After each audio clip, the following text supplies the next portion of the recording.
ఇంతకీ తమిళనాడుని క్రైస్తవ దేశంగా మార్చడానికి ఏమన్నా ప్రయత్నిస్తున్నాడా స్టాలిన్ అన్న సందేహం వచ్చింది. వాస్తవంగా ఇదివరకు మనకు మా చిన్నప్పుడు స్కూళ్ళల్లో అయితే ఈవెన్ మా కాలేజీల్లోనైనా సరే ఆడపిల్లలు బొట్టు పెట్టుకునేవాళ్ళు, గాజులు వేసుకుని వచ్చేవాళ్ళు, పట్టీలు పెట్టుకుని వచ్చేవాళ్ళు, అలాగే వడ్డాణాలు వంకీలు పెట్టుకుని వచ్చేవాళ్ళు. ఖచ్చితంగా అప్పుడు ఏ రిస్ట్రిక్షన్స్ లేవు.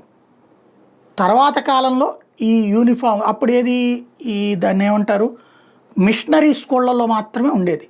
మిషనరీ స్కూళ్ళల్లో పూలు పెట్టుకోకూడదు, 2 జడలు వేసుకోవాలా, అది కూడా రిబ్బన్ కట్టుకోవాలా, అదే సందర్భంలో మోకాళ్ళ దాకానే ఫ్రాక్ ఉండాలా, పొడుగ్గా ఉండకూడదు, ఇట్లాంటి దాంట్లో నడిచేది. అప్పట్లో మేము అనేవాళ్ళం అసలు అదేంటి అన్నటువంటి.